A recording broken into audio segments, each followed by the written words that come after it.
الحمد لله نستعينه ونستغفره ونعوذ بالله من شرور أنفسنا ومن سيئات أعمالنا من يهده الله فلا مضل له ومن يضلله فلا هادي له ونشهد أن لا إله إلا الله ونشهد أن سيدنا مولانا محمدا عبده ورسوله صلى الله تعالى آله وأصحابه وسلم تسليما كثيرا كثيرا سبحانك لا علم لنا إلا ما علمتنا إنك أنت العليم الحكيم ربي اشرح لي صدري ويسر لي أمري واحلل عقدة من لساني يفقهوا قولي.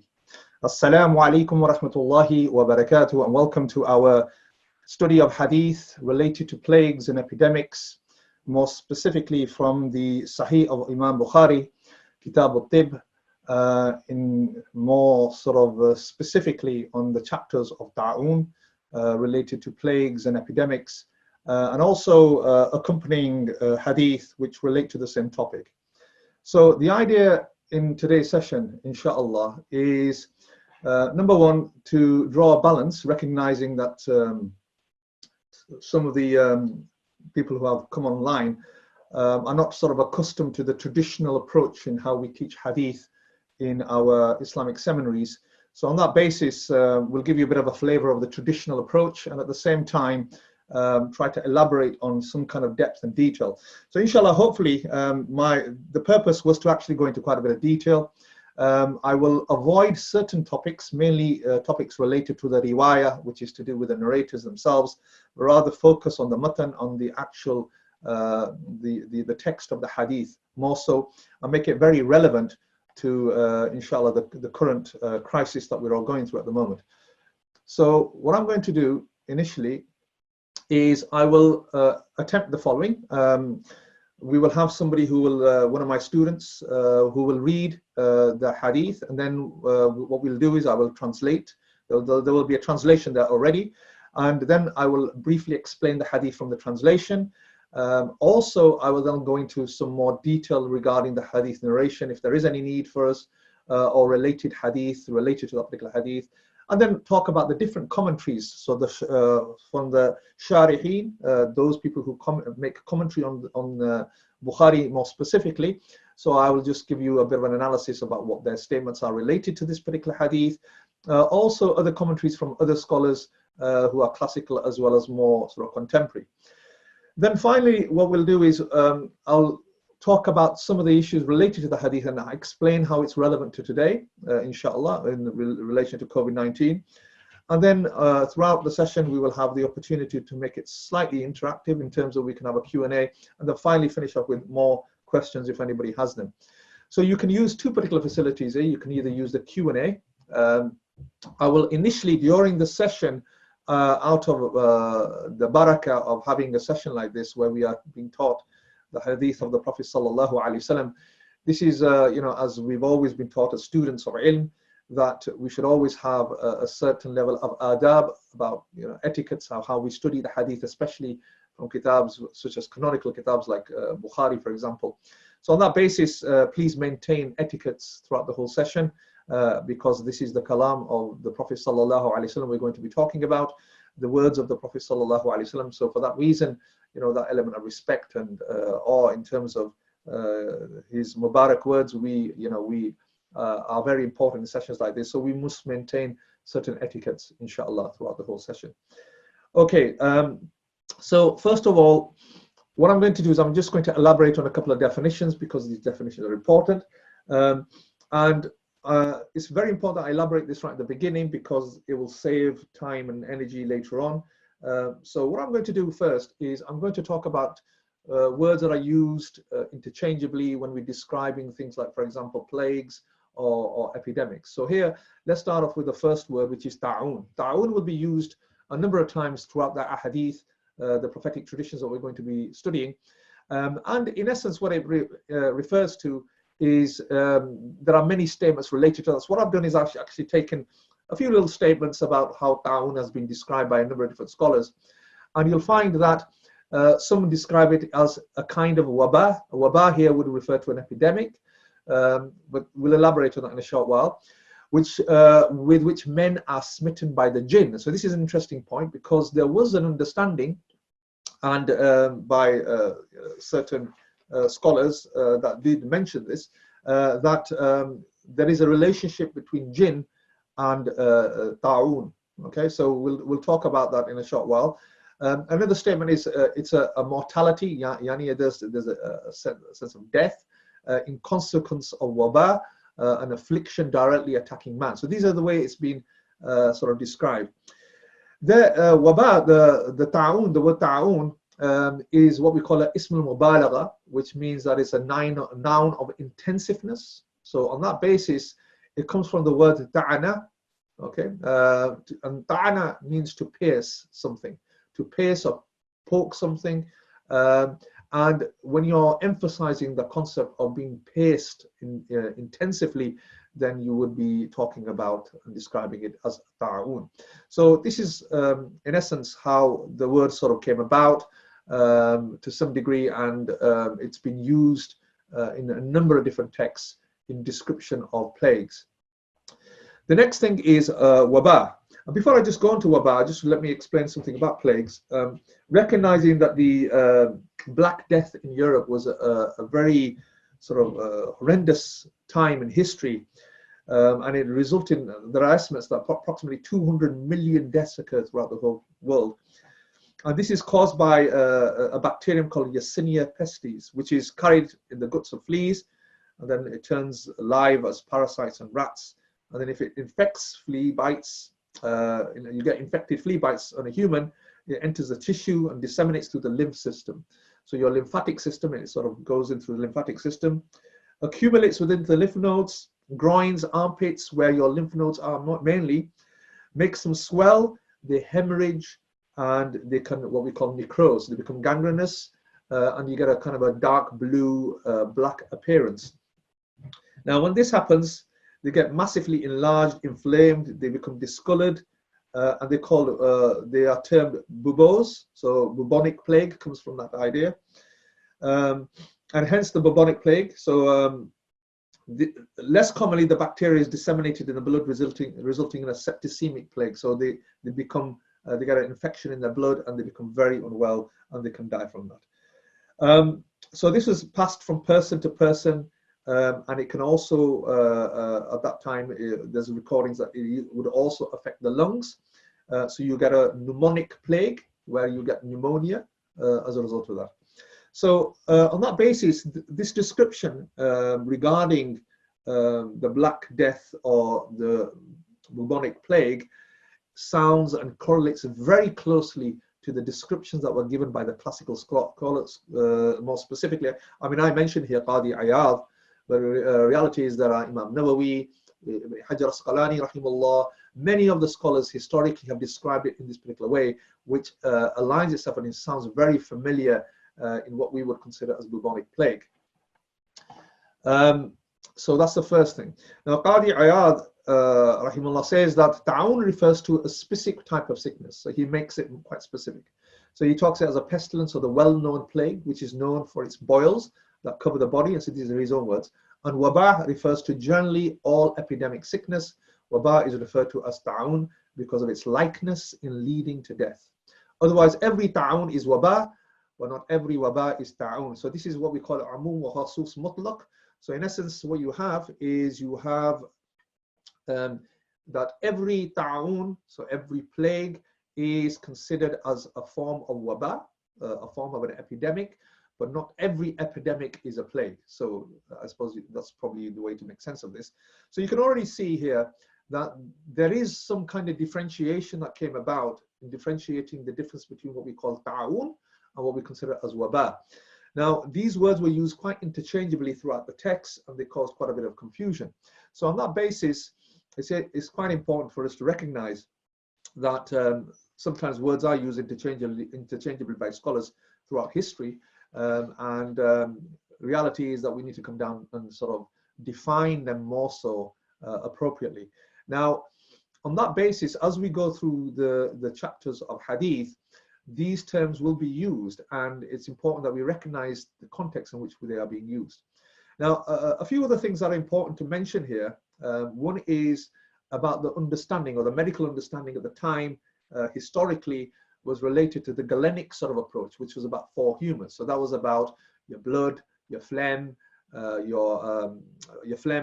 and also your bile, green bile, yellow bile, or black bile, these four sort of constituents of humours were considered as an important part of a person's healthy makeup. So on that basis, if there was an imbalance of those humours, and that could be related to a number of different things in terms of your diet, it could be related to the weather, it could be related to your particular state, it could be a cold state or a hot state, and this would affect those four humours, and as a result of that you would end up with certain illnesses. So they related a lot of this, and this is something that was there, quite recognized, and it was practiced even at the time of the Prophet ﷺ, and it was sort of something which was quite practiced, you know, in the Indian subcontinent, all the way around the Arab world, and it sort of made its way into Europe as well. So it was a quite popular understanding at that time. And the idea behind this was, at that time, there was no real understanding of the microbiology of infections, so bacteria, viruses, and things like that. But rather, they understood it from the perception of the air. So the air would be polluted. So if the air was polluted, and there's some interesting descriptions that have come back from some of the texts. But generally speaking, it talks about the air being polluted and it being an air which is contaminating, and that would basically cause illnesses and it would spread. So for that, on that basis, they would sort of link it in with regional epidemics. So in other words, there were certain areas, or there are certain accounts where there was a mention of Misr or Egypt containing bad air, and hence there were a lot of waba and ta'un around there. And they would connect it with the River Nile, and they would say that the River Nile, because it was polluted, that would cause bad air, and as a result of that, that would cause problems. Another particular region that was described historically was Sham, and there was an understanding that in Sham there was a certain level of bad air there as well, and that would cause certain epidemics. So they recognized that there were certain regions around the world which clearly were more vulnerable to epidemics and contagions such as that. Now, the other thing to understand here, regardless of that, is the idea about the source of ta'un, okay, which I'll talk about later on in a short while. Okay, so what we're going to do is we're going to go through the Sahih al-Bukhari, but I'm going to do is I'm going to make main reference to the chapters that relate more so to plagues and epidemics.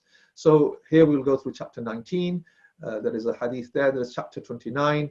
There's a couple of hadith there, chapter 30 and chapter 31. So we'll be talking a bit about 𝐁𝐚. 𝐁𝐚 is basically leprosy.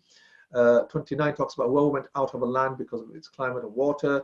Chapter 30 talks about what has been mentioned about the plague. And chapter 31, the reward of a person who suffers from plague and remains patient, has sabr. So we're going to go into these and elaborate them in quite a bit of detail. So inshallah, let's just begin. Okay, so what I'll do is I'll get one of my students to read the hadith to maintain tradition, inshallah. So I think I'll just wait for. So Hafiz, are you there? Yeah. Okay, right, inshallah. بسم الله الرحمن الرحيم وبسند المتصل منا إلى الإمام البخاري رحمه الله تعالى أنه قال باب الجزام وقال عفان حدثنا سليمان بن حيان قال حدثنا سعيد بن ميناء قال سمعت أبا هريرة يقول قال رسول الله صلى الله عليه وسلم لا عدوى ولا طيرة ولا هامة ولا صفرة وفر من المجذوم كما تفر من الأسد. Okay, so this particular hadith is considered as chapter 19 related to 𝐁𝐚. 𝐁𝐚 in essence is referring to leprosy, and there are many descriptions in the classical hadith text talking about what 𝐁𝐚 actually is, which correlates with the symptomatology of what we would consider as leprosy. So here you have a hadith where it says, the narrative by Abu Hurairah radiallahu anhu, where he says Allah's Messenger sallallahu alaihi wasallam said, there is no adwa, no contagious disease is conveyed without Allah's permission. So here he mentions very Rasulullah sallallahu alaihi wasallam, la adwa wala tayra wala hama wala safar wa firru min al-majzum kama tafirru min al-asad. So here he talks about a couple of things. He mentions the Prophet sallallahu alaihi wasallam says, nor there is any bad omen from birds, nor is there any hama, nor is there any bad omen in the month of Safar, and one should run away from the leper as one runs away from a lion. I'm not going to go into much detail in terms of the meaning of tayra or hama or safar, but generally speaking, each one of these were superstitions at the time of the Prophet sallallahu alaihi wasallam. So they were pre-Islamic superstitions that the Arabs had. Tayra was mainly related to the idea of birds, and that you take good omen from birds or bad omen from birds when they would go traveling somewhere. And then there was something about Hama, and Hama was, in essence, there was a belief that when a person was killed unjustly, then what would happen is their skull, an animal would come from the skull. Some say will be an owl, and the owl would make certain noises, 𝐁𝐚𝐥𝐚𝐝. And on that basis, the owl will maintain those kind of noises. Some say that it was the spirit of the person who would come back in the form of an owl or an animal. And on the basis of that, until there was some kind of death of the person who had murdered that individual, then that particular animal would then disappear. So there were some interesting understandings or superstitions. Safar was that there was a bad omen in the month of Safar. On that basis, they would see that people would suffer from illnesses or diseases. Some made claim that Safar was referring to a snake that was in the gut, and that snake would basically cause a lot of illnesses and so forth. And on that basis, they were superstitions. So the Prophet ﷺ had made a very clear statement here. And first, I'm going to talk a bit about adwa in a second. But adwa here is referring to contagious illnesses. So when one illness spreads from one individual to another, that's the concept of adwa. So contagion is referred to. So the Prophet ﷺ is saying there is no adwa, there is no contagion, there is no tayra, no hama, or no safar. And then the Prophet ﷺ, interesting, says towards the end here, at the same time, he mentions, and one should run away from the leper as one runs away from a lion. Now, I'm going to elaborate on some of these points. Before I do that, let me just explain some of the terminologies that have been used in this particular hadith. So first and foremost, we have juzam, and juzam comes from the word jazama, which means to cut. Okay, so in essence, juzam means that person who was cut up in many ways, and in essence, this was the term that was then used for people who had leprosy. So adwa, in essence, means transmission, to transmit from one individual to another, and I've already explained that. Now, there seems to be some kind of conflict going on here in terms of the understanding. So at one part of the hadith, the Prophet ﷺ is saying there is no contagion. And at the other end, the Prophet ﷺ is clearly identifying that one should escape or run away from any form of plague or epidemic, just like one would run away from a lion, i.e. there would be a threat to one's life. Now, on that basis, there are a couple of general hadith that are mentioned, which are mentioned in Umdatul Qari, Fathul Bari, regarding this. And those hadith relate to demonstrate evidence for no contagion. Okay, and then there are certain evidence to suggest there is a contagion, that these illnesses are contagious. So I'm just going to elaborate on some of those particular hadith. So the first one is the one that we just mentioned, there is no contagion, la adwa. So this is suggesting that there is no contagion in epidemics. Okay, then we have also the hadith of the Prophet ﷺ regarding the time where the Prophet ﷺ shared food with a leper. And at that time, the interesting thing is this particular hadith, which is also mentioned in Umdatul Qari and Fathul Bari, where Ibn Hajar Asqalani rahimahullah talks about this. He says that the Prophet ﷺ actually shared his meal with a leper, and the hadith goes ثِقَّةٌ بِاللَّهِ وَتَوَكَّلْ عَلَيْهِ. So in other words, reliance is with Allah and trust is upon him. And he would say this as he was sharing this meal with this leper. There are other accounts also related to this. There's also a hadith of Sahih Muslim, hadith related to the camel and transmission. So this hadith basically refers to a Bedouin who approached the Prophet ﷺ, and he was complaining about the fact that he had a camel who had a manji illness, where the camel would infect other camels, and clearly that would be quite problematic. So he was referring to this before the Prophet ﷺ, and as he would say this, the Prophet ﷺ would say to him that la adwa, there is no concept of contagion. Then he would then sort of make reference to this, and that person would then make reference to this and say that, what about my camels? You know, you find that one camel has it, then it passes on to another camel. Then the Prophet ﷺ's logic behind this, he responded to him and said, فَمَنَ عَأْدَ الْأَوَّلِ. So who was the one who gave the contagious illness to the first? So who was the first who transmitted it to the first? Yani Allah subhanahu wa ta'ala did that. So how did that camel get this illness in the first place? So Allah subhanahu wa ta'ala basically inflicted the first camel with this illness, And in essence, this particular hadith is clarifying the point again, that there is no contagion, but rather it comes directly from Allah subhanahu wa ta'ala. Now, so these hadith, and there are others, but generally speaking, suggest that there is no evidence for contagion. Then there are many hadith also which make reference to the fact that there is evidence for contagion. And these particular hadith refer to a number. So, for example, there is the hadith that we just made mention of here earlier on, to escape from an epidemic just like you would escape from a lion. Then there's the other hadith where the Prophet ﷺ has even mentioned in the Sunan Ibn Majah, where he says, "La tadimu nadra ila al-mujzumin," then do not continue to look towards those who have been inflicted with leprosy. Yani, do not entertain them because they could pass on that illness to you. So there is such hadith. There are also other hadith which are also been mentioned. La yuridu mimurrad ala musahih, that basically an ill person, do not bring an ill person or a sick person to somebody who is healthy. Yani that illness can be passed on to them, it can be transmitted to them. And then there are also other hadith that basically suggest not to go to a place of plague. So, for example, we have man sami'a bihi bi'ardin fala yuqaddimu alayhi. So, in other words, the person who hears that there is a plague in a particular place on a particular land, then he should not go there. Okay, so here you have a couple of hadith which clearly make reflection on some of these understandings. So the question arises, how do we deal with this? So this is something that wasn't just left suspended. The scholars of hadith looked at this in quite considerable detail, and they came to a couple of conclusions. And before I come to those conclusions, let me just have a look at some of your questions that you may have. Okay. Yeah, somebody's mentioned the word bars. Bars is also used for leprosy. So these words majzoom and bars are used quite interchangeably. So I wouldn't differentiate the two. They are used quite interchangeably. So what is the correlation between the literal meaning of pierce and plagues? How did the meaning apply to its technical meaning? Jazakallah khair. So in other words, if you look at the idea of piercing, you can imagine somebody who's got the bubonic plague, the sort of symptoms that they're presenting with, the signs they're presenting with.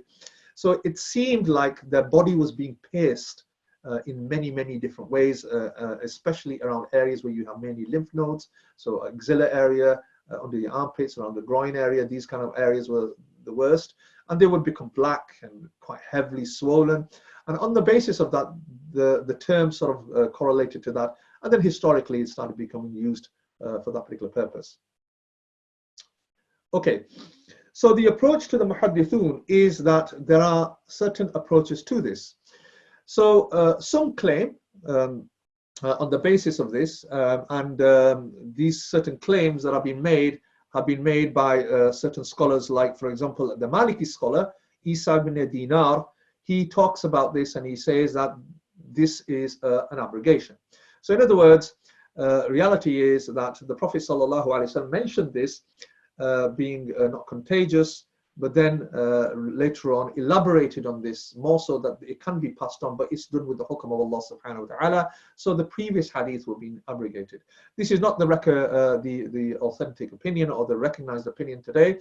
Then there is something about what we call, so there's when something is naskh, then the other is when you give tarjih, you give preference to one of the two statements or hadith. Then there is what we call a jam', where we reconcile between all the hadith. So the second opinion, some of the ulama, they give what we call tarjih.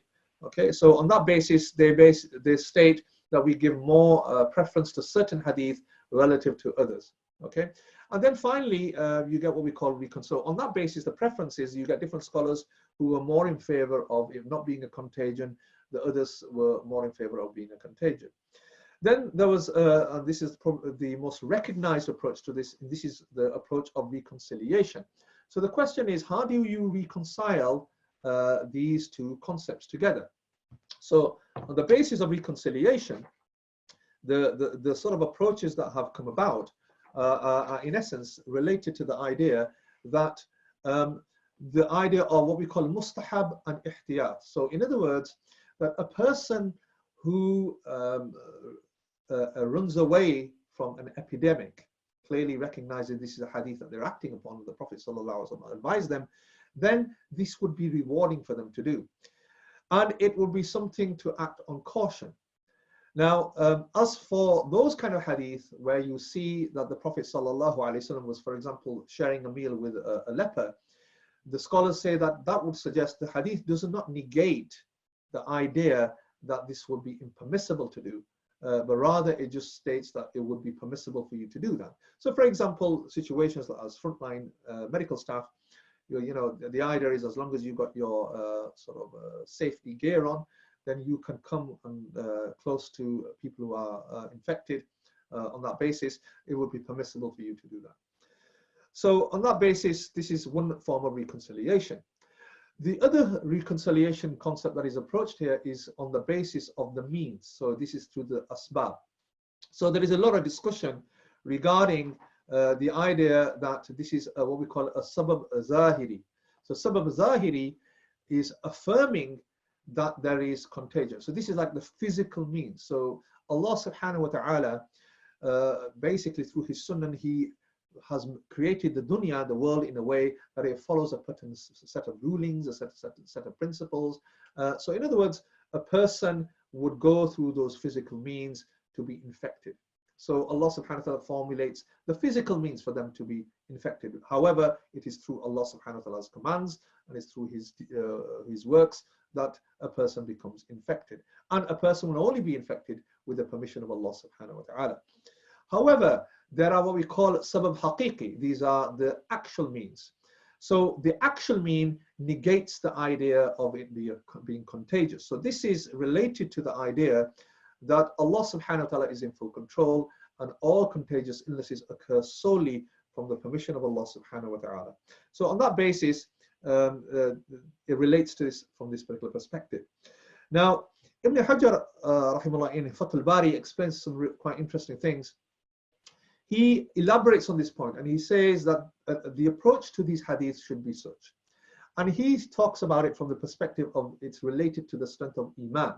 So a person whose Iman is such that he has full tawakkul in Allah and he has full trust in Allah subhanahu wa ta'ala, to that degree that the physical means around him does not impact his Iman. In full honesty, to have achieved such a state today is very difficult. You have to be a wali of Allah subhanahu wa ta'ala to achieve such a state where, you know, people are dying in front of you, but yet it doesn't affect your Iman in the sense that you see that there is a contagion going on. So on that basis, he says that, and he reflects on that, he says that the whole purpose of the Prophet sallallahu alaihi wasallam saying that there is that you should escape or run away from this contagion is solely as a form of sadda zara'i. Sadda zara'i is basically to block the means that it has any impact on people's Iman. So if you are in a situation where very close members of your family are dying and clearly it's infecting your family members and you can see the ones getting passed on to the other, then you may question the idea or the point that Allah, especially when you're turning to Allah subhanahu wa ta'ala, but yet people are still being infected, you may start questioning the issues of very important issues of your Iman. On that basis, Ibn Hajar makes mention of this, that the Prophet sallallahu alaihi wasallam used these terms to advise the Muslims related to that. So it's a question of how strong one's Iman is. So on that basis, he makes mention of it from this particular perspective. Now, I'm going to elaborate on a couple of other points related to what he says later on, inshallah, because it becomes very useful later on discussing some of those ideas. Okay, so the next hadith is in chapter 29, and this is basically related to Bab man kharaja min ardin la tulayimuhu. So continue reading, inshallah. باب من خرج من عرض لا تلايمه وبه قال حدثنا عبد الأعلى بن حماد قال حدثنا يزيد بن زريع قال حدثنا سعيد قال حدثنا قتادة أن أنس بن مالك حدثهم أن ناسا أو رجالا من عقل وأرينة قدموا على رسول الله صلى الله عليه وسلم وتكلموا بالإسلام وقالوا يا نبي الله إنا كنا أهل الضرع ولم نكن أهل ريف واستوخموا المدينة فأمر لهم رسول الله صلى الله عليه وسلم بذود وبراء وأمرهم أن يخرجوا فيه فيشربوا من ألبانها وأبوالها فانطلقوا حتى كانوا ناحية الحرة كفروا بعد إسلامهم وقتلوا راعي رسول الله صلى الله عليه وسلم واستاقوا الذود فبلغ النبي صلى الله عليه وسلم فبعث الطلب في آثارهم وأمر بهم فسمروا أعينهم وقطعوا أيديهم وتركوا في ناحية الحرة حتى ماتوا على حالهم. So this is a particular hadith that has been narrated by Anas ibn Malik radiyallahu anhu. And in this hadith, he makes mention that some people from the tribes of Uql and Urayna came to the Messenger of Allah sallallahu alaihi wasallam and embraced Islam. And they said, O Allah's Messenger, Ya Rasulullah, we are owners of livestock and have never been farmers. And they found the climate of Medina unsuitable for them. So Allah's Messenger sallallahu alaihi wasallam ordered that they be given some camels and a shepherd and ordered them to go out with those camels and drink their milk and urine. So they set out, but when they reached a place called Al-Harra, they reverted to disbelief, so they became murtad. After that conversion to Islam, and they killed the shepherd and drove away the camels. So they committed some serious, treacherous crimes, especially those people who helped them cure their illnesses. They killed them and they escaped with their camels. When this news reached the Prophet ﷺ, clearly the Prophet ﷺ became very angry by this. He sent the Sahaba in this pursuit, and they were caught and brought. The Prophet ﷺ ordered that their eyes be branded with heated iron bars and their hands be cut off, and they were left at Al-Harra till they died in that state.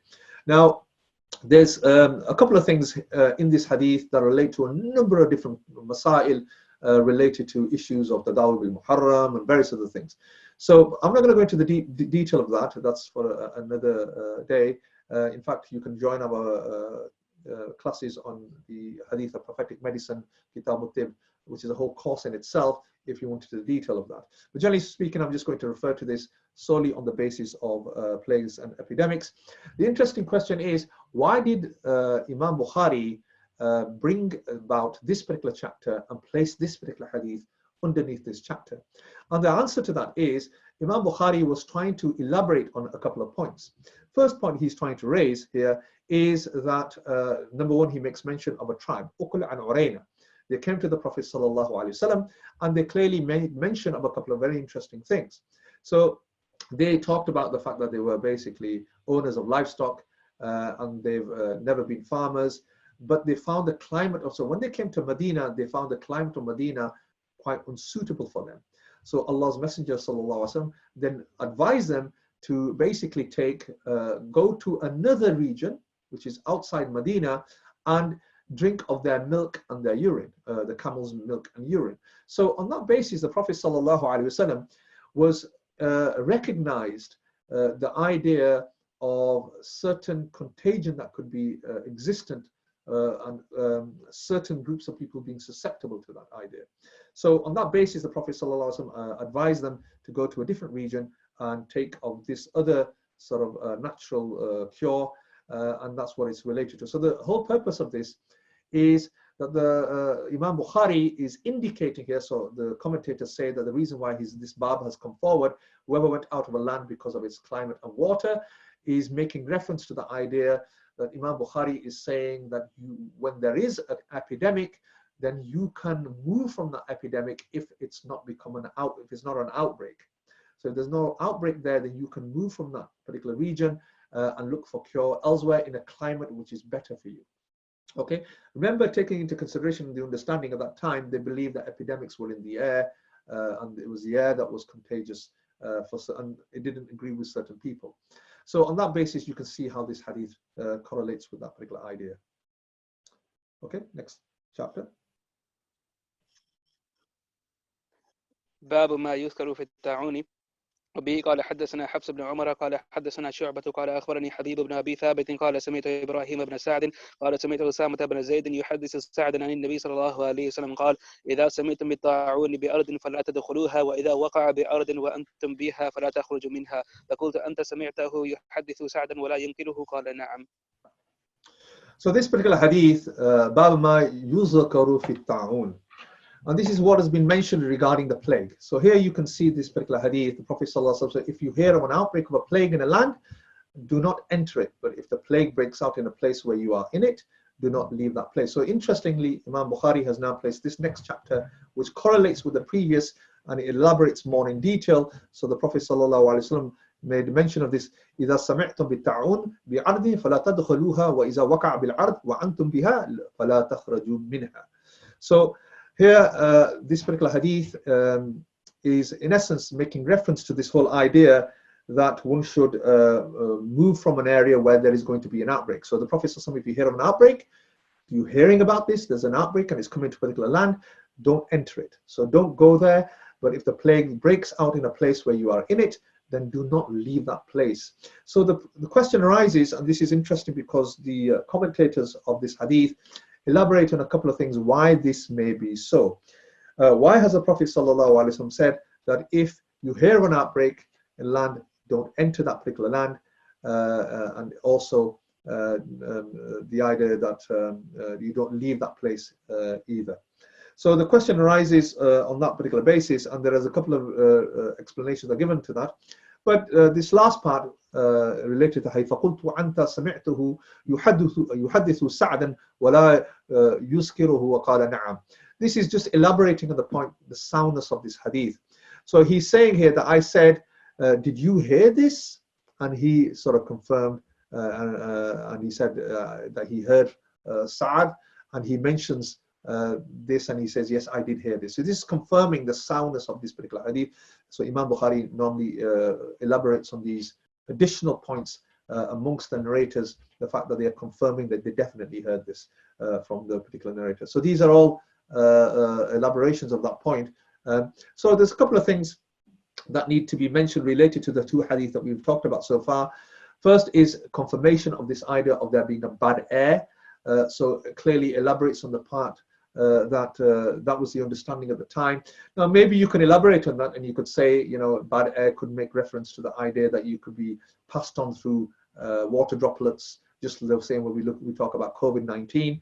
And clearly as a result of that, if you're within the close vicinity of somebody who clearly is infected with the COVID-19, then that could be passed on to you. So refrain from bad air. The other point about jinns, which is interesting, which is elaborating on the idea that certain scholars elaborated on this idea about jinns, and they didn't say this just out of jest. You know, there are certain hadith that we made reference to, even those hadith are not entirely sound, but there are certain hadith, for example, the Prophet ﷺ has been narrated having said, وَخْزَى إِخْوَانَكُمْ مِنَ الْجِنِّ وَفِي كُلِّ شَهَادَةٍ. So basically, in other words, you know, make your brothers cautious from jinn, and in anybody who's inflicted by this, there is shahada, martyrdom for them. وَخْزَى الْأَعْدَاءَكُمْ مِنَ الْجِنِّ. And he makes reference to this. So then he says, ta'an laysa bin nafis. So in other words, there is some elaboration. Some people then, some scholars then claim that there is a relationship between epidemics, or more specifically ta'un, plague, with jinn. Then it's interesting because the discussion continues from there, and the discussion talks about the idea that why is it then during Ramadan that even then we have contagious illnesses, and people are being infected and people are dying from illnesses during Ramadan. And the idea behind that is that the way some of those scholars respond to that is they say that the source before the idea was that the jinns, they pierce the bodies, and this is something that comes from the zat of the jinn, and many interesting descriptions are given, and as a result of that they infect humans in this particular way, and they become demonstrate certain signs and symptomatology as a result of this. So they correlated this with the unseen world, the jinns, and on the basis of that, they even elaborated on discussions related to why is it that it happens during Ramadan, clearly when jinns are all locked up during Ramadan. So on that basis, they elaborate and say that the jinns infect people before Ramadan, but during Ramadan it manifests itself and people can still die from it. But reality is that this idea of jinns was amongst only a group of scholars historically, but it didn't catch on as an idea which was elaborated on and became authentic. The other thing is that talking about the idea of some of these plagues in Islamic history, one of the most sort of earliest plagues that are recorded in Islamic history is the plague of Amawas, and this was between Ramallah and Al-Aqsa, and this was a very severe plague, and this is the time of Amir al-Mu'mineen Umar al-Khattab radiyallahu anh. During his caliphate, he was there at the time, and this is the time when he was heading towards Palestine at this particular time, on his way to Sham. And there he was informed about this between Rabala and Aqsa, that 30,000 people had died during that. And this is recorded by Ibn Hajar in some of his texts, and so Imam Nawawi and various other scholars have mentioned things about this. So that's quite a large number. So you can already see that this was quite epidemic, and it caused a lot of destruction in a number of different ways. Okay, inshallah. Okay, next study.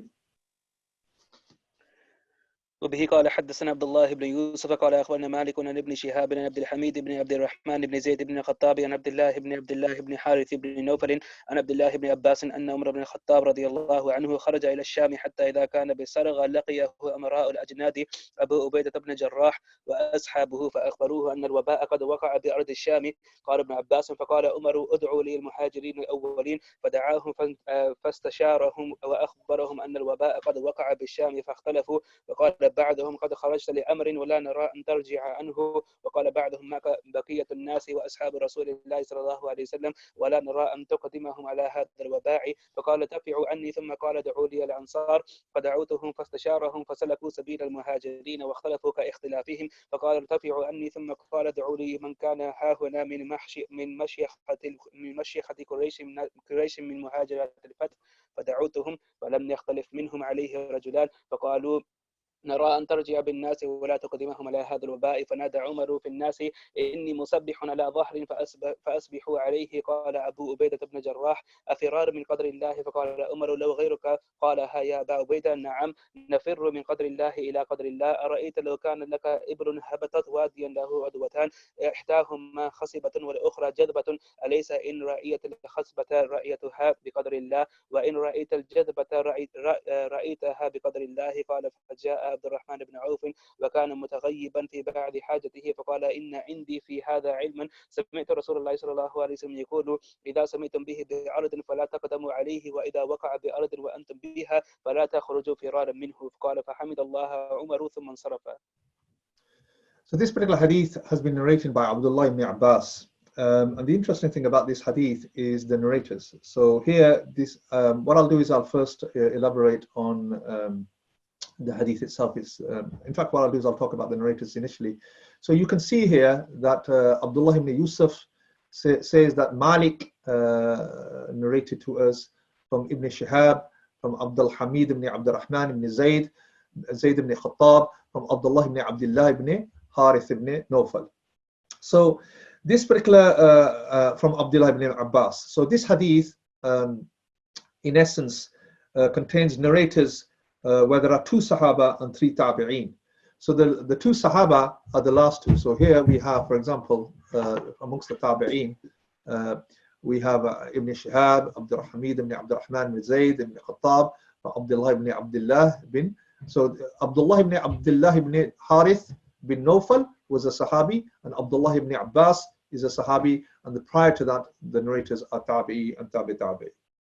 So they are the earlier generation, so the later generations. So there are 2 Sahabas that narrate off each other, and they also, here they make mention of Umar ibn Khattab at the time when he came to Sham. So, okay, so this is a narrated by Abdullah ibn Abbas. He says that Umar ibn Khattab departed for Sham.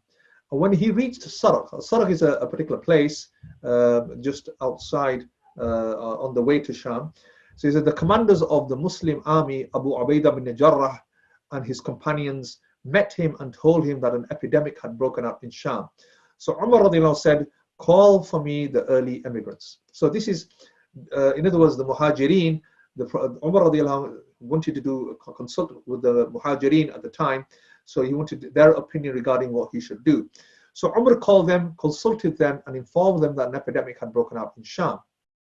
So those people differed in their opinions. So some said that this is the qadr of Allah, and hence, it's all within Allah's hands. So there is nothing to fear. We should go there.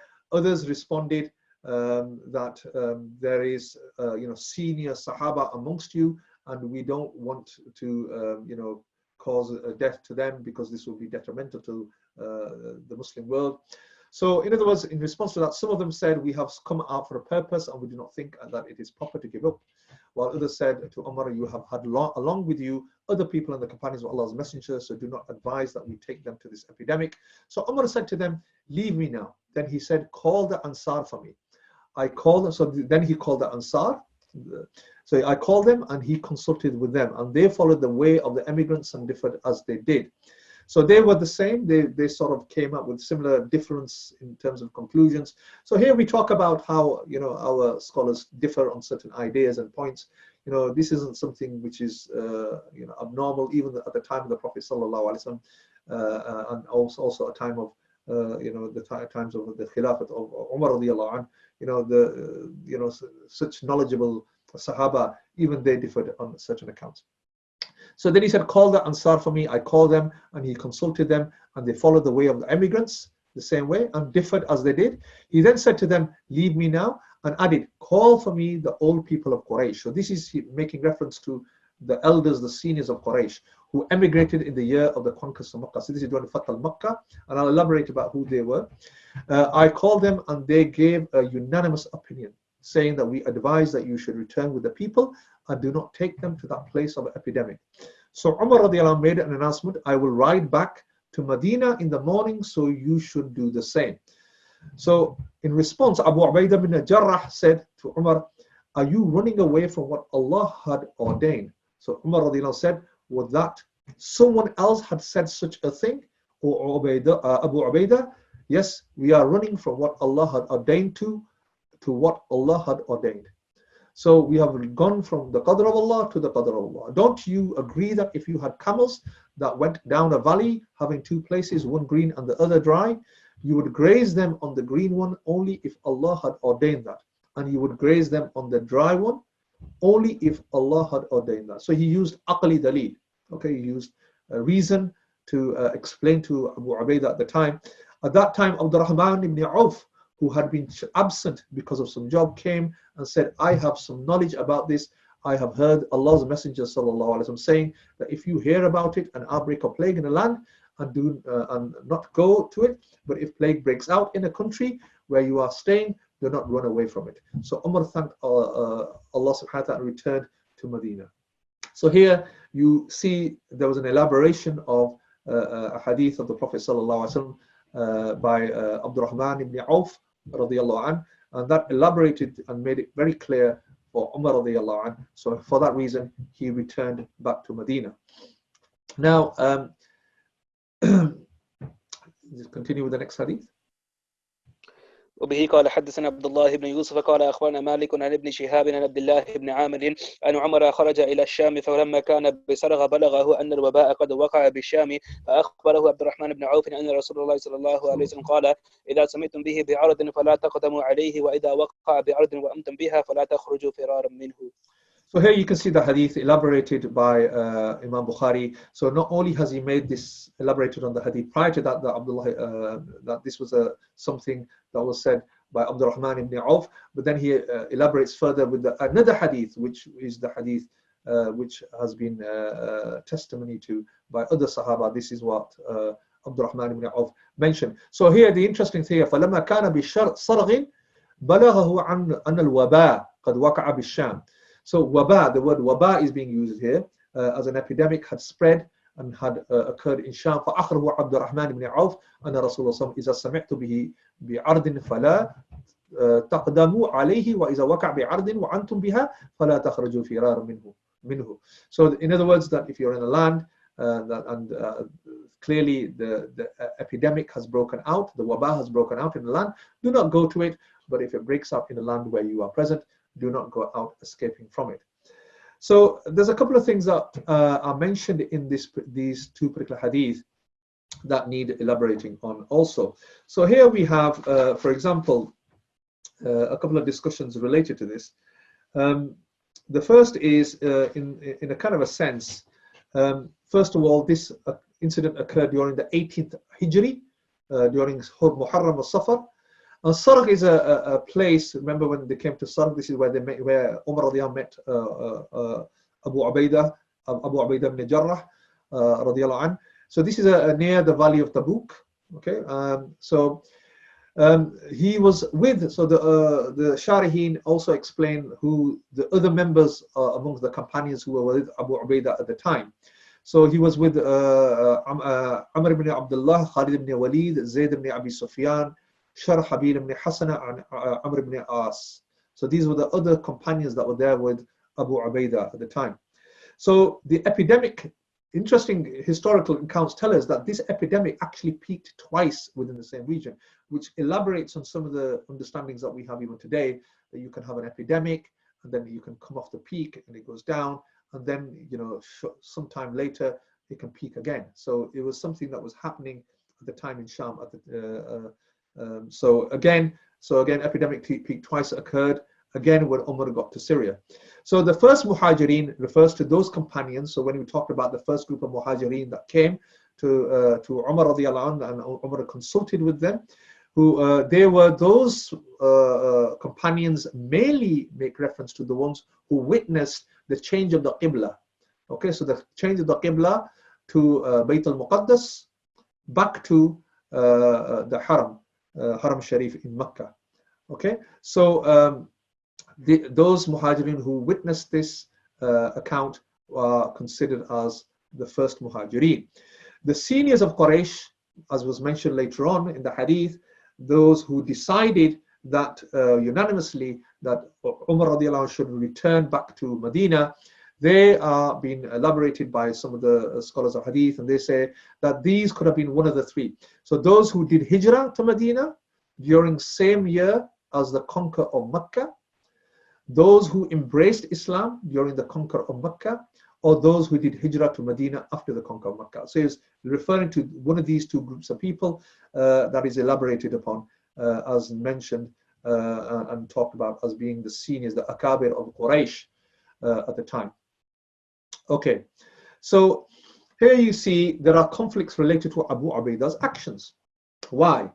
Because at one time we're getting accounts from Abu Ubaidah that in essence he is making reference to the idea. So here Imam Tahawi elaborates on this idea. We'll talk a bit about it and then also we'll clarify things. So Imam Tahawi says that when Umar radiallahu came to Sham and met Abu Ubaidah and Abu Talha, he warned against the epidemic and to return. So this is the account that is mentioned, that at that time Abu Ubaidah told Umar to return and warns against the epidemic and to return. Whereas in this hadith that we just studied in Bukhari, it indicates that Abu Ubaidah refuted running away from the epidemic. Okay, so he said that basically, we'll talk about the hadith in more detail later on. But so the conclusion is, in essence, that this was the state of Abu Ubaidah, and this was the level of his tawakkul, as elaborated earlier on regarding those people who have such level of tawakkul. So on that basis, that Abu Ubaidah was there at the time when the epidemic was there. So on that basis, he decided to remain there and not escape from there. And there are many accounts later on in terms of when he gave his khutbah towards his last khutbah, even in a majlis of many of the companions as well as the tabi'een at the time. And there he was elaborating on this idea that we must turn to Allah subhanahu wa ta'ala. There will be immense reward in this. You should fulfill your duties to each other. And he was, in essence, exhorting them towards good deeds and actions and repentance at the time. So the idea here is, many of the scholars say that Abu Ubaidah's tawakkul was on such a level. So on that basis, he continued and remained there. And unfortunately, he became a martyr, he became shaheed as a result of this illness. And many of his members of his family became shaheed at the same time. And there are many accounts of many people who became shaheed during some of these plagues. Even Ibn Hajar, who is the main commentator of Bukhari in his Fath al-Bari, even his three of his daughters were made shaheed because of a plague in Misr, in Egypt. So you can see that there was a very close relationship to many of these scholars in terms of some of these accounts that occurred. Now, the question arises, rulings related to ta'un. Before I come to this, let's see if I can elaborate on some of the questions that some of you may have asked. Okay, there's nothing there. Okay, no worries. So let's just talk a bit about the rulings related to ta'un. Can one enter an area of an epidemic? فَلَا تُقَدِّمُ عَلَيْهِ. So this is basically the narration that the Prophet ﷺ has mentioned of. So some claim this indicates prohibition. Now, this is interesting. Why? Because this is what we call a nahi. Okay, so this is a negative imperative. فَلَا تُقَدِّمُ عَلَيْهِ. Do not enter here. Do not enter this place. So on that basis, is this a command? So on that basis, you see that some claim that this indicates a prohibition to the degree that it's considered as haram. Some claim that this indicates a dislike, a tanzihi, meaning it's not to the level of haram, but it's disliked.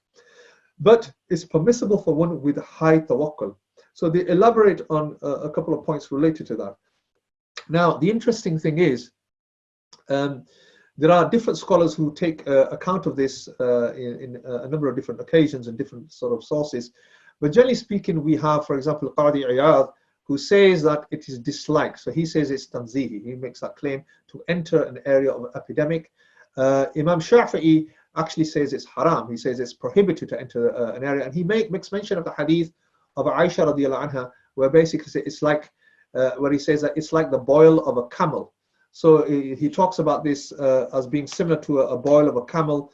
To remain will be rewarded as martyr, and to run is to run from jihad. So he compares this to to somebody actually running away from jihad, which clearly is a serious crime. So he elaborates on this point from that particular perspective. So for example, he says, so the boil here, the wording that is used there, غُدَّةٌ كَغَدَّةِ الْبَعِيرِ. So it's like the boil of a camel. مُقِيمٌ فِيهَا كَالشَّهِيدِ. The one who remains there is like a shaheed. وَالْفَارُ مِنْهَا كَالْفَارِ مِنَ الزُّهَفِ. So the one who escapes from there is like the one who escapes from jihad. So here you can see that Imam Shafi'i was much more stringent on this condition, which is interesting because it sort of elaborates on a very important thing about, some of the social distancing rulings that we have today. To what degree, from a hukm shari perspective, should we abstain from this perspective? I mean, only recently I have certain neighbors, and because we're in the month of Ramadan, I was shocked to see that there was about 6 to 7 cars, relatives that come. They were celebrating iftari together, even at a time like this. So, the question arises, clearly is there an element of dislike in this? Is this karaha in this? Is it tanzihi? These are things that need to be elaborated on. Now, these are not something that are just something on the basis of what our government is telling us to do, but there is something about ensuring that we play into this and refrain from certain actions that cause the spread of this illness. Now, there are 3 types of escaping from epidemics, which is elaborated on by some of the Sharihin, which is related to Umar radiallahu anhu, called to Abu Ubaidah.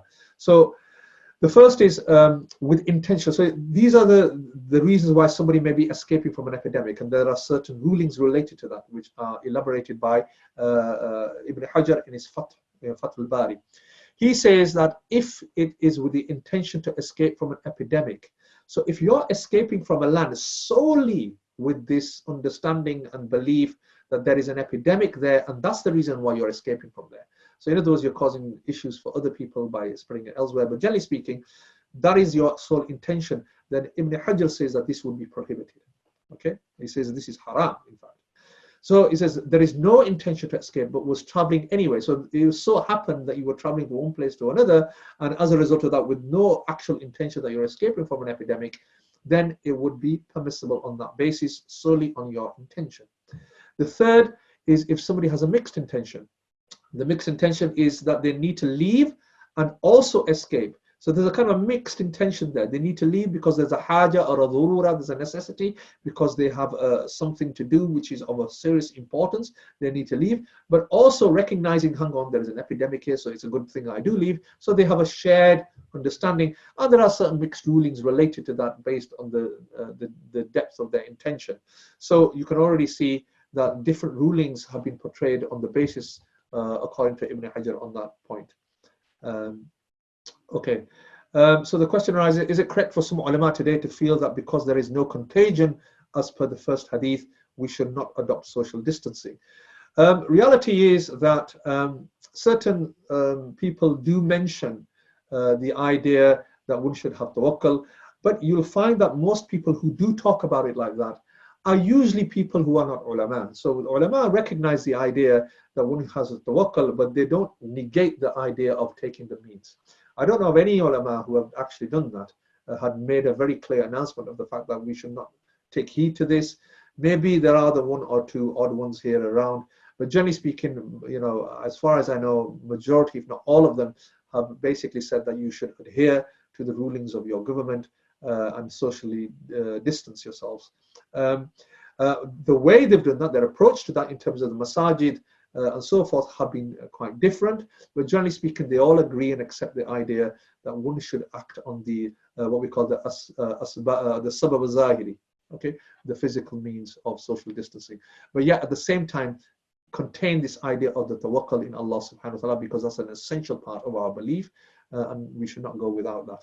So yeah, okay, so reasons why one cannot leave an epidemic area. So these are some of the hikmah and the rule, some of the ideas elaborated by some of the scholars of hadith, why this is so. So the hikmah behind it is, which clearly fits in line with the science today, and that is, if there is a clear outbreak, to escape is not of any benefit to you now, because you could elaborate on that point and say that there's a potential that you may also be infected and you're not presenting with those particular symptoms. So in other words, you could, and then go on to the next 2-3 points. It is important that those left behind to care for those inflicted. So they elaborate on the other hikmah in this related to the hadith, where the Prophet ﷺ said those who are in an inflicted area should remain there, is that clearly they're going to be very unwell people there. And who's going to take care of them? Who's going to do their janazah, the ghusl, the kafan, and so forth? And who's going to care for them? So for that reason, even during the end sort of time, or even some of them may survive, but they become very unwell or disabled by this illness. Who's going to care for them? So that is another hikmah, another wisdom of this. And then finally, that they will go off, if they did escape from the area, they will infect others in other regions and spread. And we've already seen that it was initially in Wuhan in China, and since then it's passed and become a pandemic all over the world. And because that we are real travelers today, and we have easy means of traveling from different parts of the world, within hours. So on that basis, clearly you can see that there has been some serious issues in terms of how such infectious diseases have spread. Okay, now I found this really interesting, and I'm going to elaborate on this because of the interesting points that have been taken. This, so Ibn Hajar mentions in his Fath al-Bari, and he makes mention of this, and I actually have the actual statement in Arabic here. So I found this really quite interesting in the sense that some of the points he talks about. He actually says that there are certain adab of ta'awun, there are certain etiquettes that we should undertake when you come to a situation of ta'awun. So the first thing he mentions is that he says that one should be in a state that one should debate the issue together. They should talk about this, debate the issue, research the issue when an epidemic arises. So not just to take one statement and just go by that, but rather look at it, find out what the science is behind it, find out what the hadith are saying, tell us about the historical nature of this, and this is required during such periods.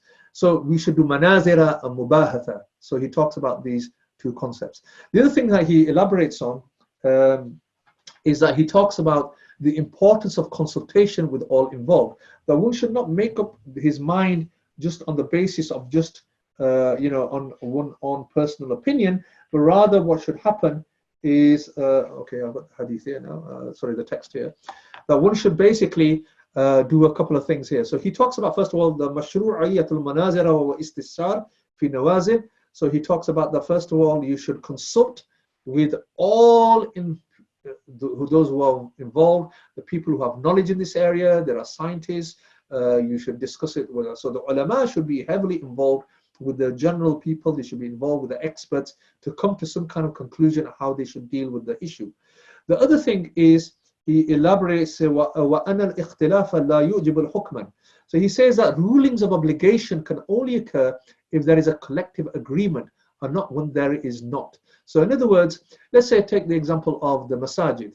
So in other words, somebody could say that it will be a wajib for you not to go to the masajid on the basis, but there has to be a consensus, agreed consensus. So, this is a really useful point that I picked up from this. And that is that if the ulama had all come to a consensus and there was no difference of opinion that the masajid should have closed, then it would be wajib for us to enter the masjid.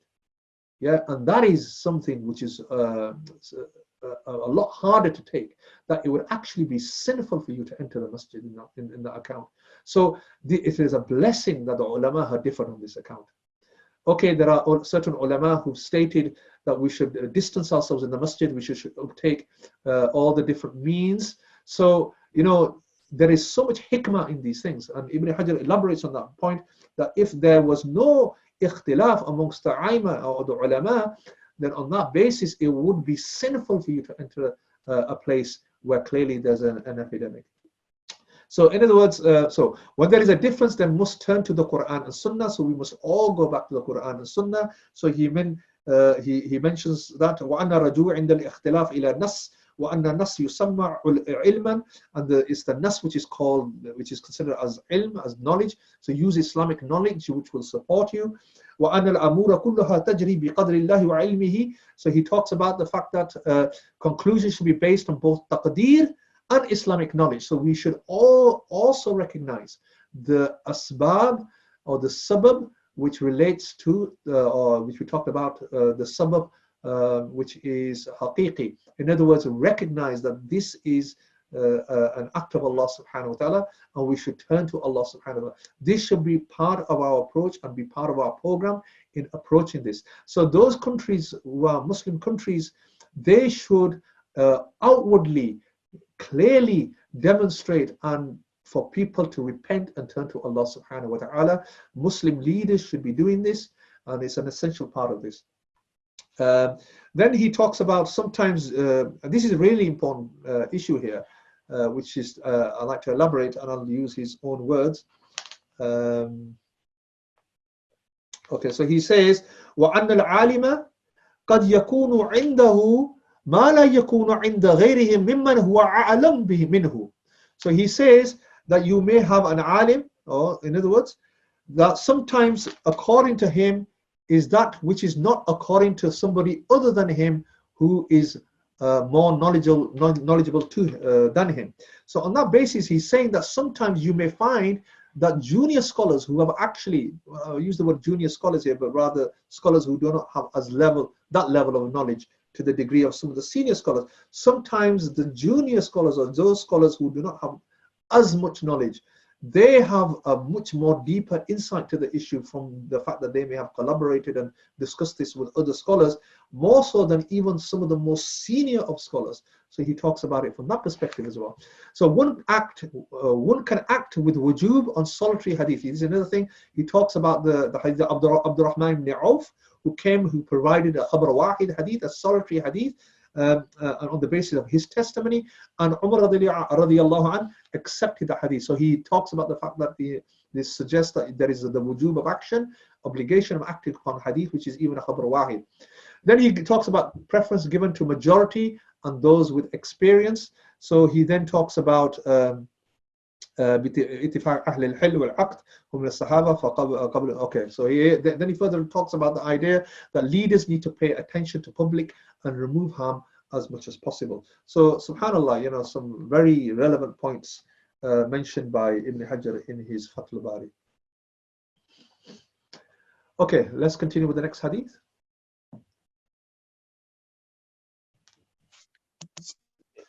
وبه قال حدثنا عبد الله بن يوسف قال أخبرنا مالك عن نعيم المجمري عن أبي هريرة رضي الله عنه قال قال رسول الله صلى الله عليه وسلم لا يدخل المدينة المسيح ولا الطاعون. Now this is an important hadith that Imam Bukhari also makes mention of, and the importance of this hadith I will elaborate on in a bit of detail, because sometimes people sort of misunderstand this, but I'm not going to go into too much detail because there is quite a lot to say. Generally speaking, the idea here is that this hadith is basically saying that Abu Hurairah radiallahu anhu narrates that Allah's Messenger said, neither the Masih nor plague will enter Medina. So the Prophet sallallahu alaihi wasallam said, لا يدخل مدينة المسيح ولا الطاعون.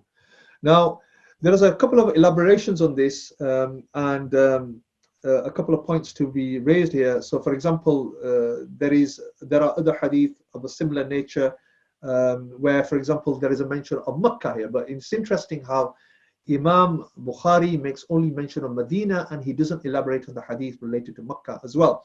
So there is a hadith related to Makkah. So al-Madinatu wa Makkatu mahfufatani wal bil malaika ala kulli naqbin minha malakun la yadkhaluha ad-dajjal wa la ta'un. So this is a hadith that says that Medina and Makkah are surrounded by angels. On every pathway of it is an angel. Neither the Dajjal nor the plague will be able to enter it. So there's a couple of elaborations. I'm not going to go into too much detail, but there's quite a lot to be said here.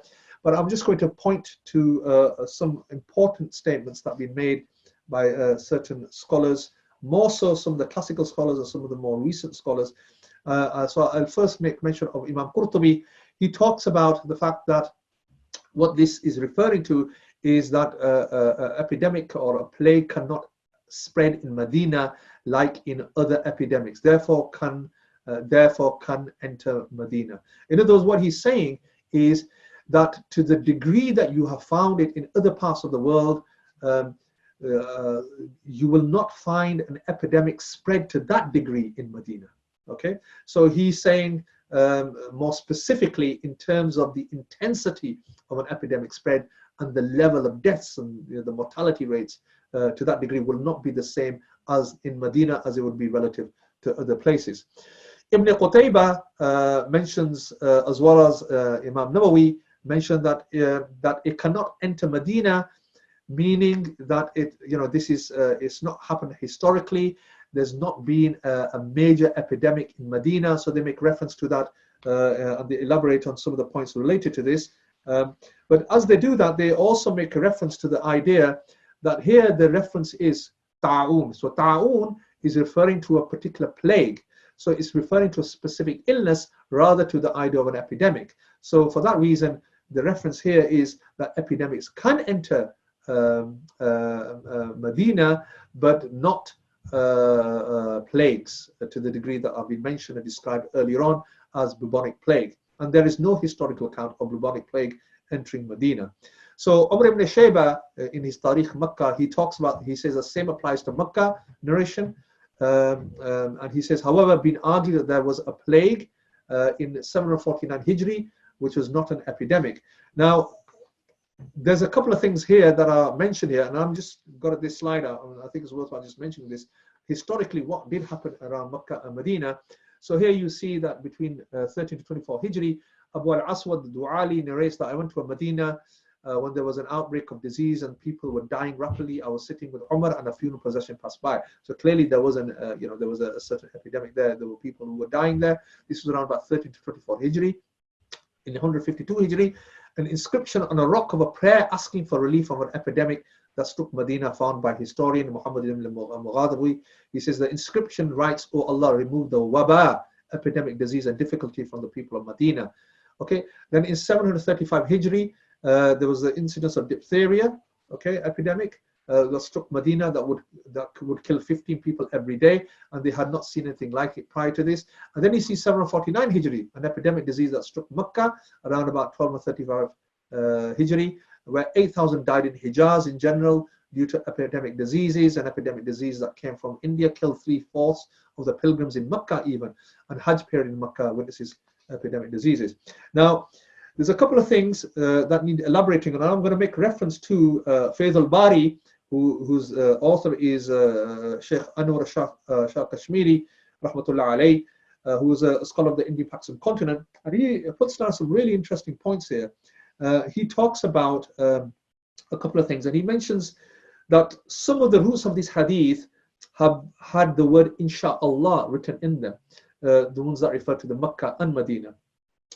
So which is connected to the words, the plague will not enter insha'Allah, which is not to negate that it can enter. So there are two elaborations here that I've come to past. One elaboration is on the point that this is more specific to plague, okay, ta'un, and all the hadith make reference to ta'un and not waba.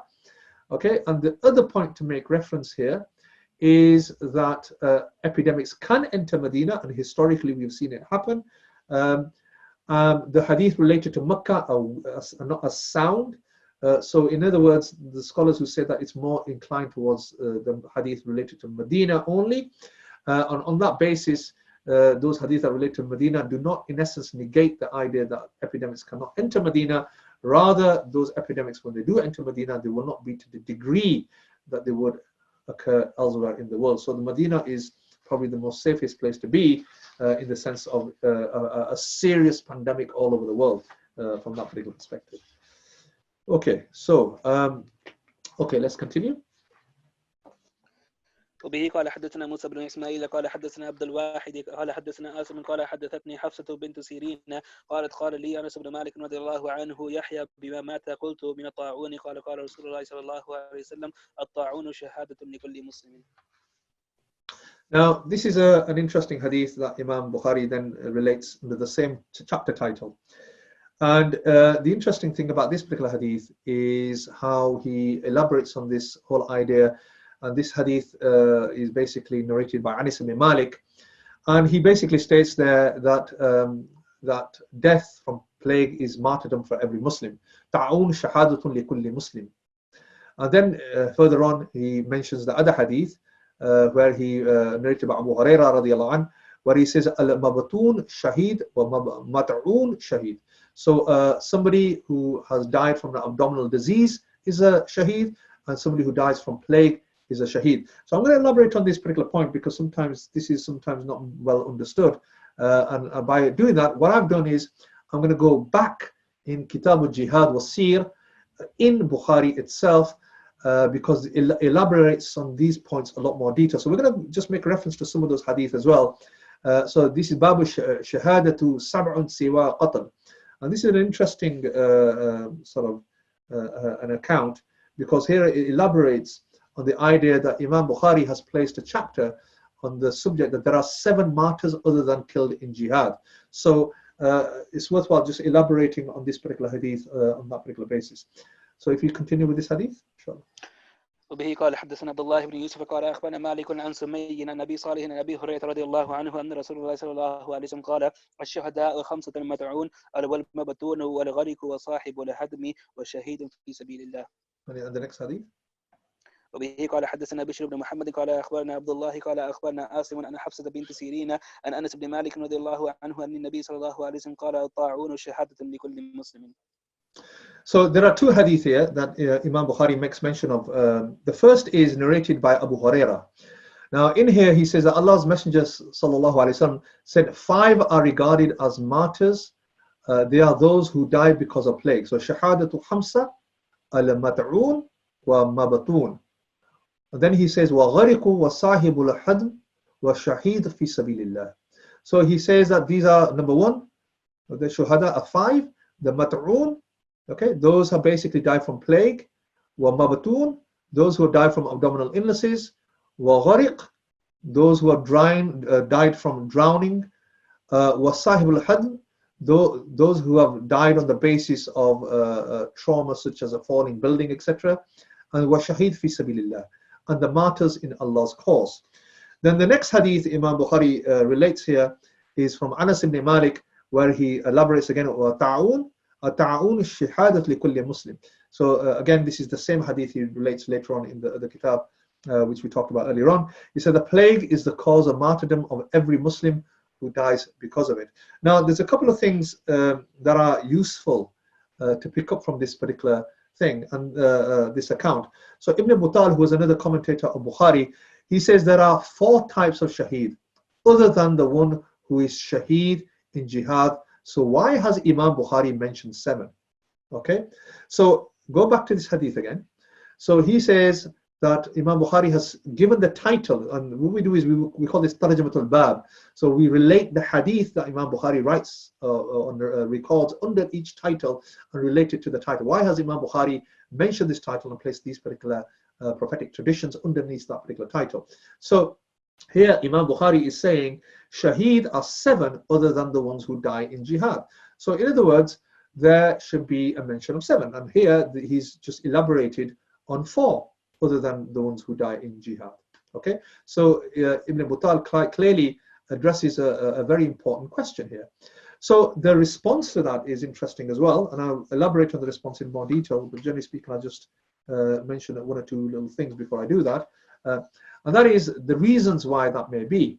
So one of the reasons that are given is, number 1, Imam Bukhari just wants to indicate there are differences.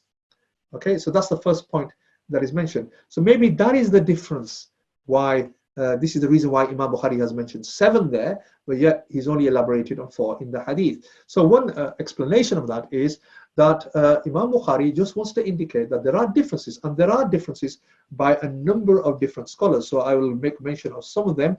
So for example, you have Shuhada Khamsa. Okay, so this is one particular hadith, which is the Shuhada 5.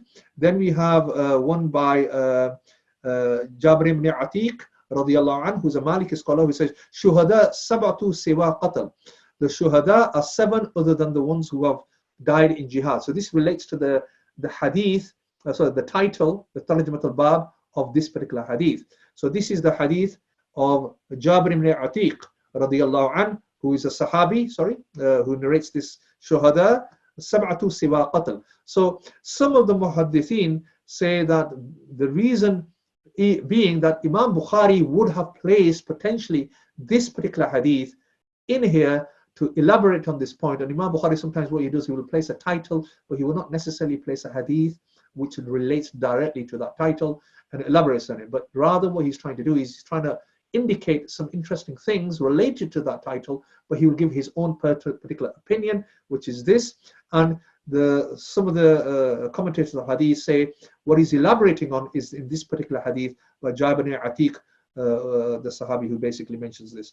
Then there's also a recording in Tirmizi where you have Ibn Ubayd, who narrates in there, سمعت عمرو بن الخطاب عمر بن الخطاب رضي الله عنه يقول سمعت رسول الله صلى الله عليه وسلم يقول شهداء أربعة. So he narrates a hadith from Umar saying that there are 4 shuhada, 4 martyrs. Then we also have a hadith from Anas ibn Malik, which is also recorded, shuhada thalatha, shuhada, there are 3 martyrs, and so forth. And these continue further on. Then we have also other scholars. So we have, for example, Imam Zarqani, rahimullah, he mentions that the number of shuhada are 27. Alama Aini, in his Umdat al-Qari, he mentions also there are 40. Alama Suyuti mentions there are, in his Abwab al-Sa'ada fi Asbab al-Shahada, in his kitab, he mentions there are approximately 30. And then we also have in Awjiz al-Masalik from Sheikh Zakaria rahmatullah alayhi, who mentions in there are shuhada sab'a. He also mentions there are 7. And then you also have Hafiz ibn Hajar Asqalani rahimahullah, who also talks about the shuhada, there are 20. So you can already see there is quite a difference of opinion on this basis. So it would be rightful to claim that maybe the reason why Imam Bukhari has mentioned it this way is his opinion is that there are 7. Just to elaborate on this point further on, there is also, so these are the points I've already mentioned. So Imam Bukhari just wants to indicate there are differences in the hadith and its conditions. Maybe it wasn't able to record Jabir ibn Atiq's hadith for whatever reason of 7, which is recorded in the Muwatta Malik. Also, 7 refers to many. So this is interesting because Shaykh Zakaria rahmatullah alayhi, he mentions this, that the word 7 is used to refer to many. So when you say sab'a, it's an urfi concept, a customary concept, which actually means there are many things. So on that basis, that is the reason why Imam Bukhari has mentioned 7. Okay, now we're going to just talk a bit about the issue of martyrdom in epidemics, and I'm going to elaborate on a couple of points related to that. And there's some really interesting concepts that sort of arise from this idea of martyrdom and how we should look at the whole idea of martyrdom. So we have, for example, a difference in narrations related to this. Before I do that, I think there's one or two questions maybe. Okay, let me just address some of the questions before we talk about the detail of martyrdom. In the hadith, there is a mention of al-ard, land. Okay, so with regards to social distancing quality, the word in hadith is land. What does that mean? Country, village, or city, house? Now, land in essence is referring to, in the context of that hadith, is referring to a region, a locality where there is clearly an outbreak. Okay, that's what it's referring to. So the question arises, how do we elaborate on that in today's time? Can home quarantine deduce from this ahadith? Okay, so the way we can elaborate on that is that there is a certain ruling that you do not enter a land where there is an outbreak. Okay, so the other thing is that if you are there, then you should not leave that. Now the illah behind the hadith that's been elaborated by the fuqaha, not only the fuqaha, but also the muhaddithun, is that you don't spread that condition out to anywhere else, because there is the essence of adwa, and the adwa is from the sabab zahiri. Okay, it's a physical way of spreading illness. So the illah of the hadith is based on that point. Okay, so even though the hadith talks about not entering a land, from a contextual point of view, from a practical perspective, that would apply even in a land where there is an outbreak, that you act in a certain way to avoid the contagion spreading from the zahiri perspective, from the physical means. So on that basis, social distancing, home quarantine, and all these sort of approaches are clearly in line with the understanding of that hadith. Then there's another question, just 1 second.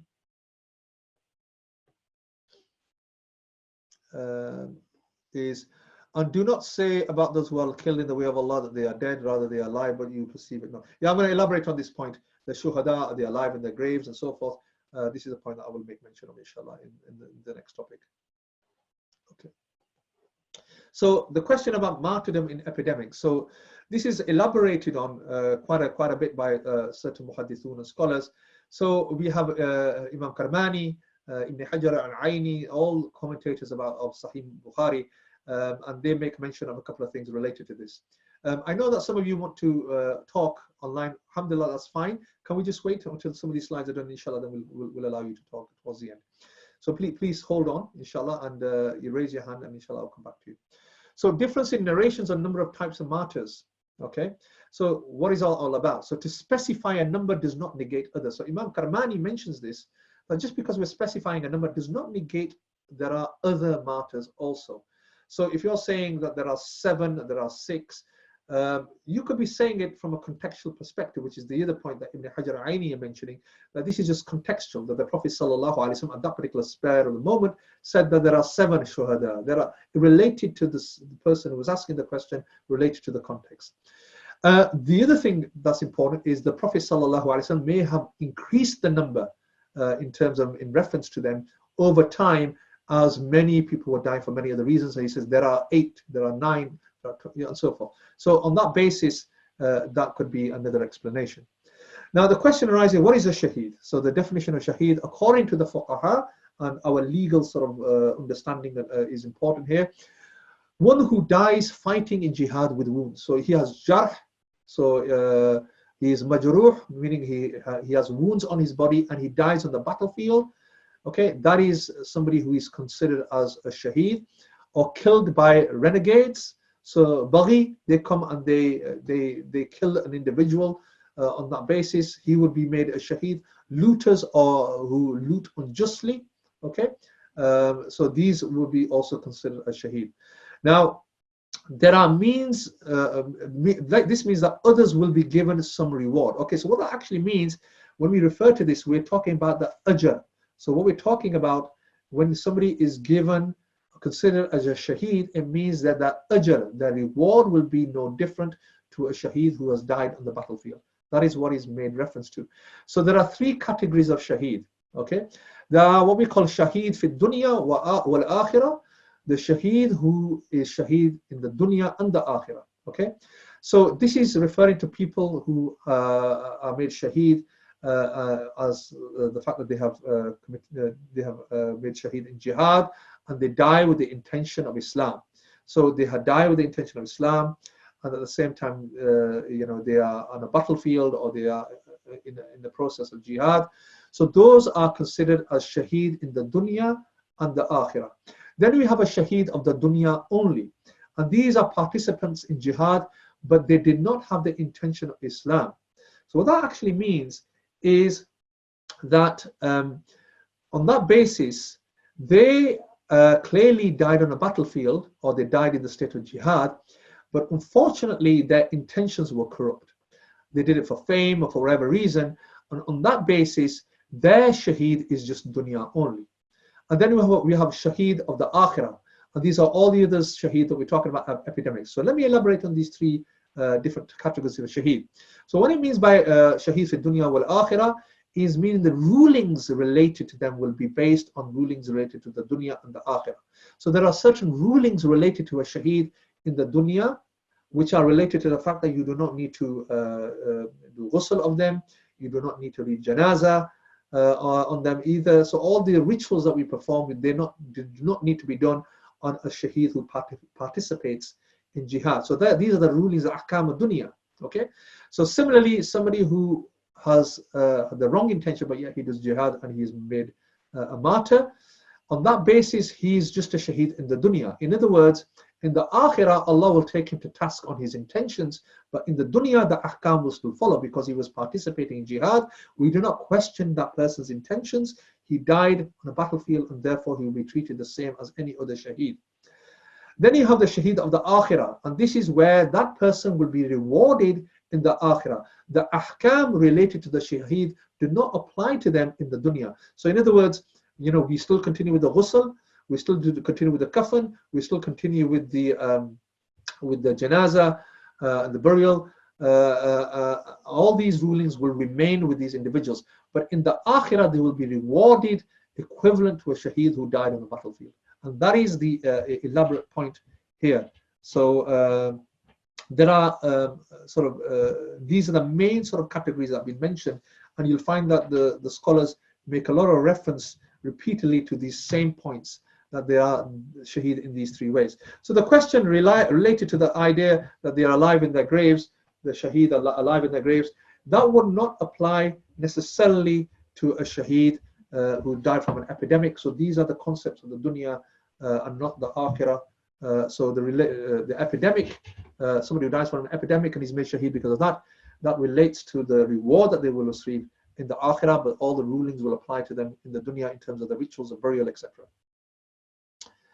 Okay.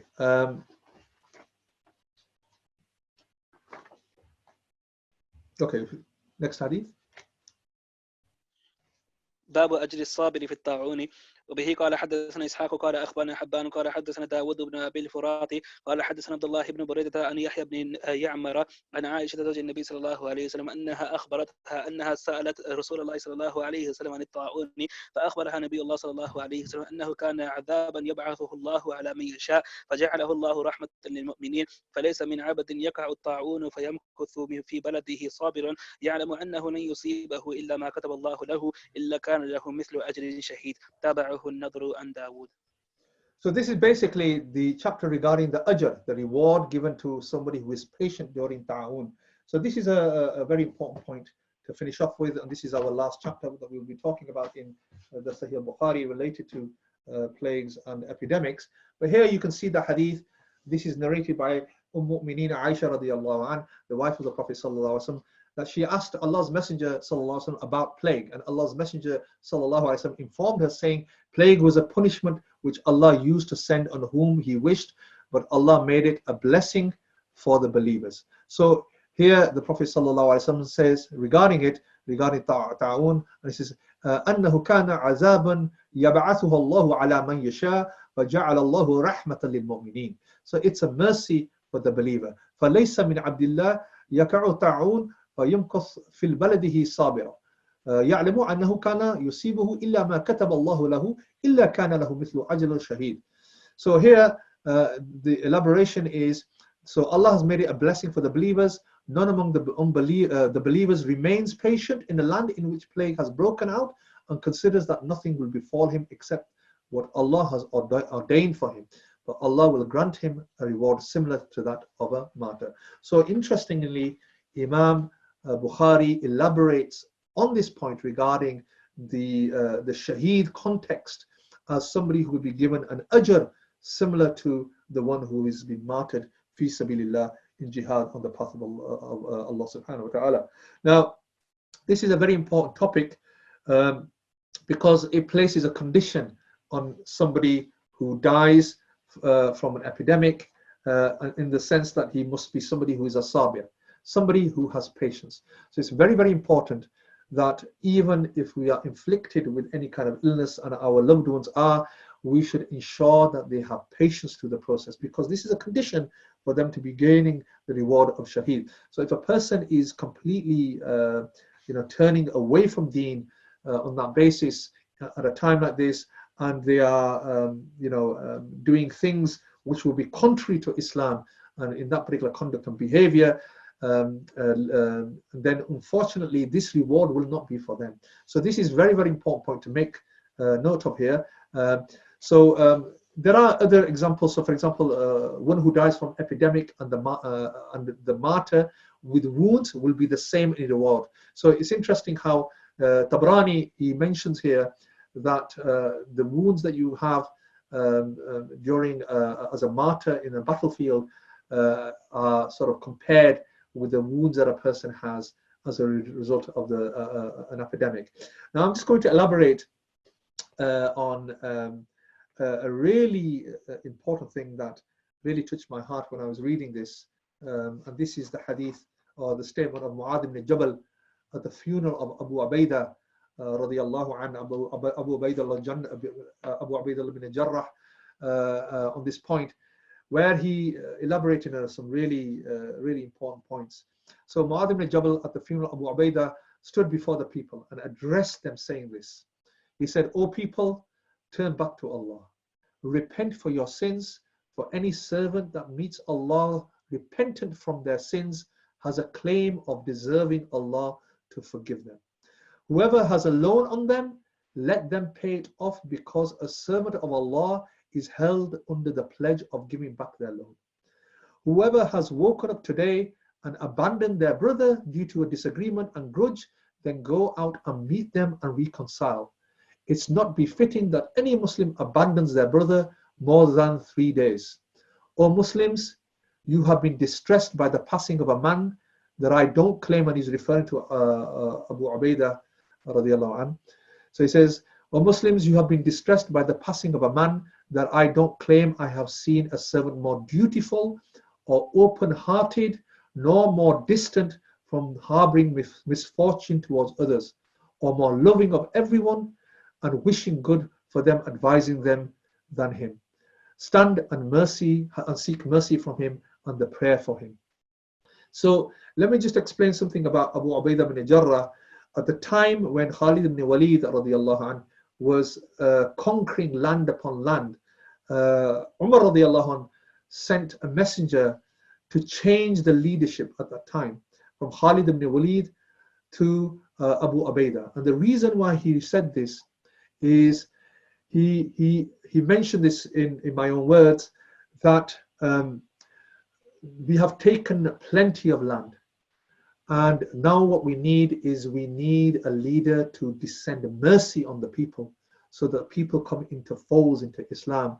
And for that reason he gave that leadership to Abu Ubaidah, because Abu Ubaidah radiallahu anhu was considered as a leader of great mercy, very compassionate leader, somebody that people felt a lot of comfort with, and he was very merciful on the people. Another thing about him is he is one of the Sahaba radiallahu anhum, which are considered of the Ashra, the 10 Sahaba, which were Ashra Mubashara, the 10 Sahaba who've been given the glad tidings in entering Jannah as well. So he was a very important Sahabi, of great importance from a historical perspective.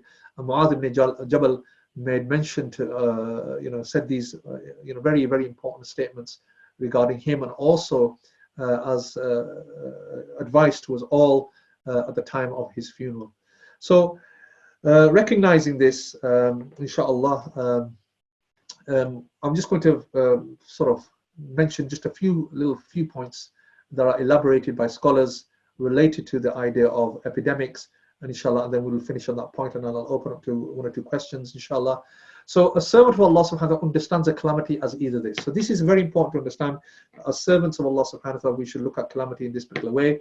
Number one, it elevates us. It's a test in which Allah subhanahu wa ta'ala raises the status of those whom He loves. So we should always look at it like this. It elevates us.